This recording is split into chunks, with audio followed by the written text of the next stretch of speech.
Hello, my name is Alexia Autry. And I'm Julia McDuffie, and this is our financial analysis project for Finance 653. We analyzed 3 industries with 5 companies in each, using time trend analysis and peer group analysis. Our first industry is the oil and gas industry, and the oil and gas industry include major industries in the energy market and play an influential role in the global economy as well as the world's primary fuel sources. The first company that we looked at is Exxon and Mobil, and they are one of the world's largest publicly traded international oil and gas companies. They also operate in various segments, including the energy sector, exploration and production, refining, and marketing and chemicals. The second company we looked at is Shell, and they are a major global energy company with a significant presence in the oil and gas industry. The third company we looked at is Valero, which is right here, and they are an American multinational energy company and one of the largest independent petroleum refining and marketing companies in the world, actually. The fourth company is Chevron, which is over here, and they are also a multinational energy corporation with headquarters in California, and the company operates in various segments of the energy sector, including exploration, production, refining, and marketing of the oil and natural gas.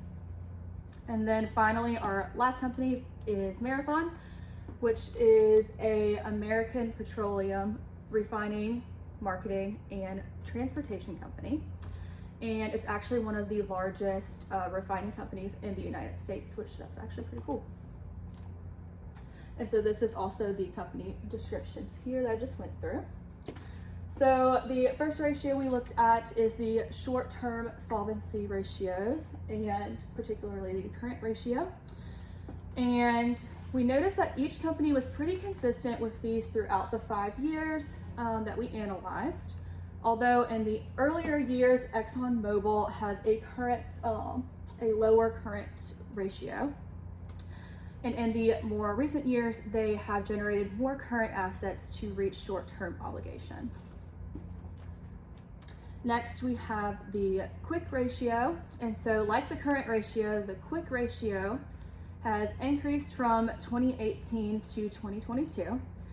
And since the quick ratio is greater than 1, ExxonMobil is very liquid with its assets. And the cash ratio is next. And so for ExxonMobil, the cash ratio is higher compared to the other companies on here, which tells us that they have a greater ability to cover their short-term obligations. Also, they are more financially stable, which is very attractive to investors, creditors, and shareholders. Next, we have our long-term solvency, and we're starting with the total debt ratio. So ExxonMobil's total debt ratio was low, and then it increased in 2020. And since then, they have decreased to a pretty comfortable number, which tells us in 2020, the marketplace was just not performing as well, and gas prices increased due to this. But as the economy has shifted over the most recent years, ExxonMobil has been able to decrease their total amount of debt, which we really like. Similar to the total debt ratio, we have the debt to equity ratio. And so from looking at this from 2018 to 2020, Exxon's debt to equity ratio increased due to the market changing, but then decreased from 2020 to 2022 to a pretty comfortable amount. We like this because they have more financial flexibility to allocate to resources and reduced financial risk. Next, we have financial leverage. And although Exxon doesn't have the lowest financial leverage, you will see that they can afford the debt and create higher returns. They are using the debt to invest into assets that will generate cash flows, and then potential future investors who are attracted to this because they want to see how their investments are being used. And so moving on, we have our times interest earned ratio. And like I mentioned earlier, Exxon can afford the amount of debt that they are taking on. We like this because they can cover their interest obligations by a large amount. And so from 2018 to 2022, the ExxonMobil's times interest earned ratio has decreased due to the marketplace changing, but they have since then increased it, making it pretty appealing to investors. And next we have our asset turnover, and the total asset turnover is higher for Exxon than most of the companies in this industry, which means that the company is performing efficiently and generating more revenue per dollar of assets, and we really like this. Moving on, we have profit margins, and the profit margin is to determine their profitability. Exxon is efficiently controlling its cost and generating significant profit to relevant to its revenue. This high profit margin tells us that we have more resources available for reinvestment into the company. And so moving on, now we take a look at ROA. Exxon's ROA is favorable because the company is efficient in generating profits relevant to its total assets. The company is signaling to the marketplace that they are effectively utilizing its assets to generate profits. Although there are other companies with a higher ROA on this list, we still like Exxon the best because they have been more consistent throughout the years compared to the other companies. Now we are going to take a look at ROE, and Exxon's ROE is favorable because it indicates to us that they are generating some pretty strong returns on equity invested by its shareholders. This high ROE is creating value for its shareholders and improving the investors' confidence. Next, we have our price to earnings ratio. And as you can see, Exxon's price to earnings ratio is pretty high, which indicates that investors have a higher expectation or have higher expectations for future earnings growth. And now we have our economic value added, and the economic value added for Exxon is pretty high compared to others in the industry. They are creating economic value for their shareholders, and Exxon is doing a pretty good job, especially in 2022, of doing this to enhance shareholder value. And so we're now going to look at enterprise value. And here we analyze the enterprise value, which will tell us the price of the company, like what the price of the company is if you were to sell it today. And so Exxon's higher enterprise value indicates that they are larger and a more substantial company. And so when comparing the other companies based on this, we can get insight into their size and their market position. And due to this, we can see that ExxonMobil is considerably a better company. And so due to these reasons, and after analyzing all the companies in the oil and gas industry, we have decided to go with ExxonMobil as our favorite company. So next we have our retail industry, which consists of all of the companies that sell goods and services to consumers.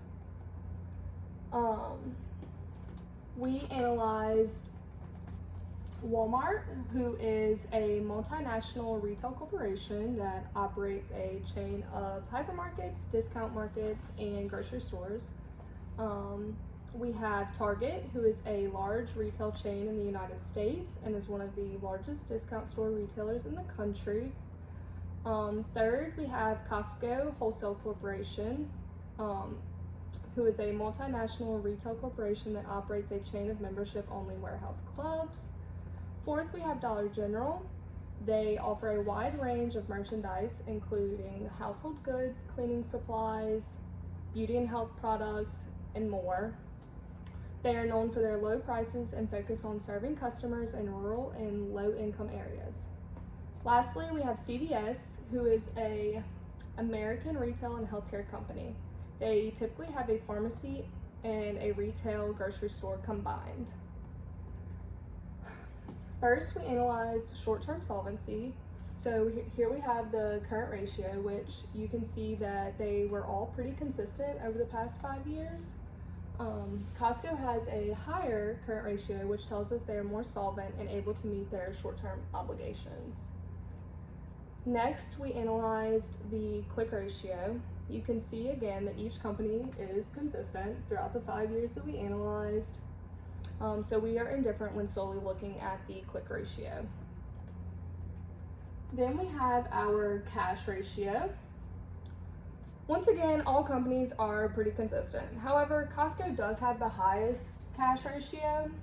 That tells us that Costco has a greater ability to once again meet their short-term obligations. Next, we analyze the long-term solvency ratios, the first being the total debt ratio. Costco has a significantly less amount of total debt. This is favorable due to the fact that fewer of their assets are funded by debt. Costco has been decreasing their total debt over the past few years. Lower debt ratios correspond with lower financial leverage, which you will see. Here we have the debt to equity ratio. Costco is lower than the others in the industry, which tells us that they are getting less financing from debt.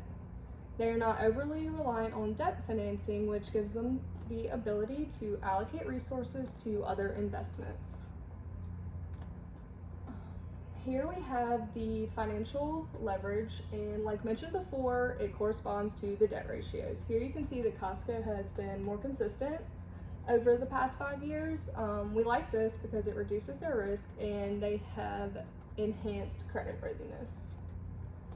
Next, we looked at the times interest earned ratio. So this is going to tell us if we can afford the debt. As you can see, Costco can pay its debt and has a larger cushion to cover interest obligations. Creditors are attracted to this times interest earned ratio being high because they are considered less risky and less likely to default on their payments. Here is our asset management data.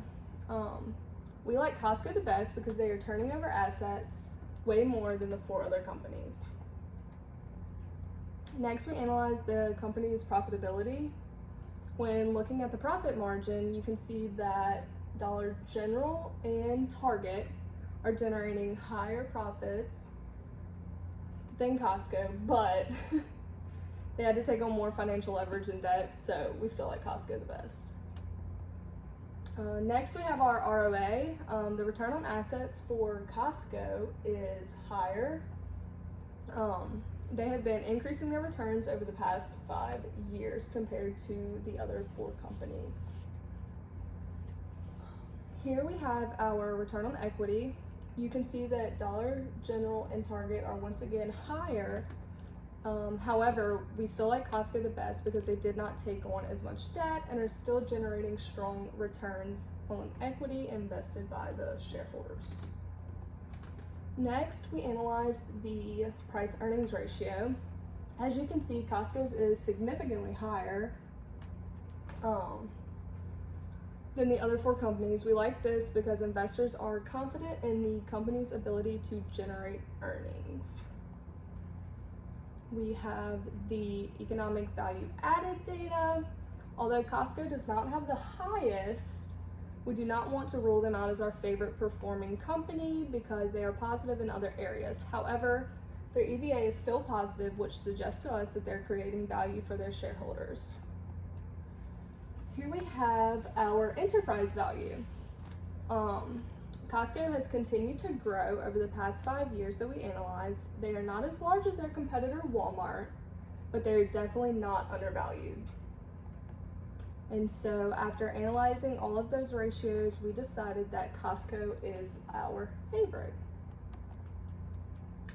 The third and final industry that we analyzed is the internet media and services industry.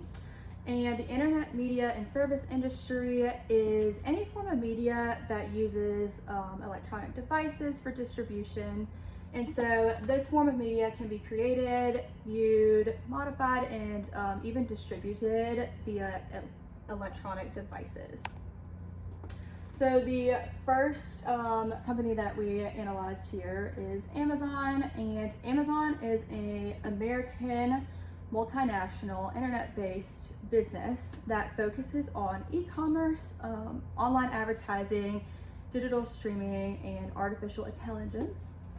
And then we have Apple, which is a computer and consumer electronic company that focuses on creating like iPhones, iPads, computers, and they were the first successful personal computer company actually, which is very cool.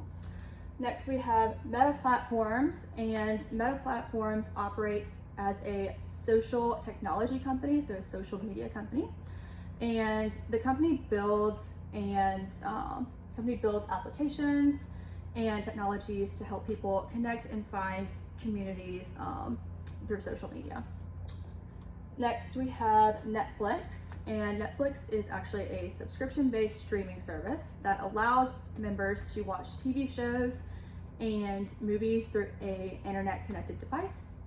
And finally we have Spotify, and Spotify is a provider of like audio streaming services through online and offline streaming access to like music and podcast, and they actually even provide it without taking commercial breaks too.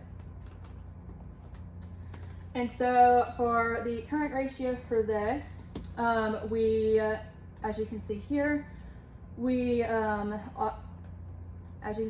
each company is pretty consistent amongst themselves. Although Apple does have the lowest current ratio, you will see further on why we like Apple the best, but for the most part, they're actually pretty consistent. Next, we looked at the quick ratio, and the quick ratio here shows us that Apple does not have the highest, but they are performing better in other areas, which is why we need to see what is driving the numbers. Moving on, we have our cash ratio. Similar to the current and quick ratio, we must analyze other data points to get a better idea of how the other companies are performing. Meta Platforms is very high, and they have a very high cash ratio here, which isn't attractive because you don't want to have like too much cash that could be invested into other areas. We have our total debt ratio here, and as you can see, Apple has the larger amount of debt to assets compared to the other companies. However, they can afford this debt with their sufficient capital funds. Now we have our debt to equity ratio, and Apple does have a higher debt to equity ratio as well, but this can be because they are taking advantage of benefits like their tax benefits and using it actually as leverage to provide opportunities for expansion.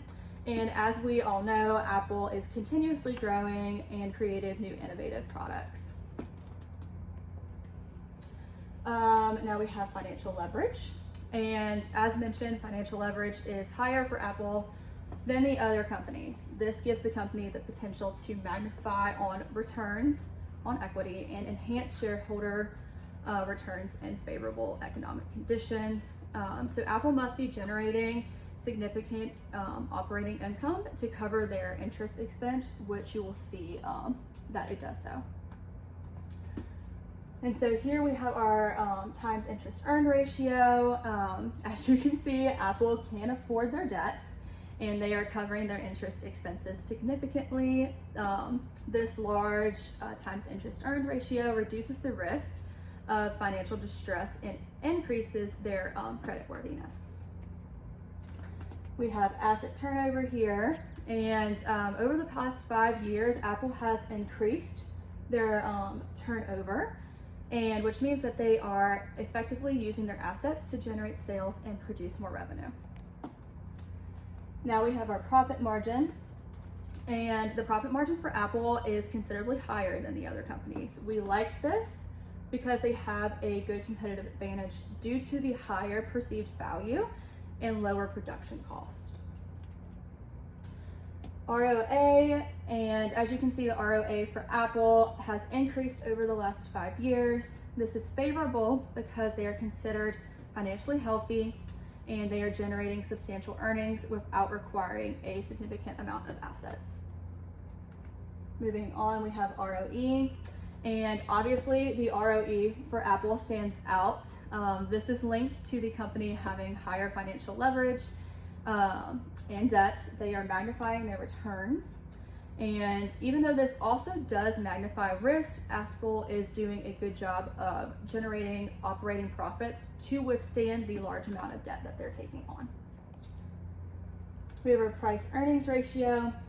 And over the last 5 years, Apple's price earnings ratio seems to be pretty consistent with the other companies. So we're actually indifferent on the price earnings ratio. However, if you'll take a notice at this bottom line right here, Spotify does not have a price earnings ratio, which could mean that they have negative earnings or even taking losses each year, which is very unfavorable.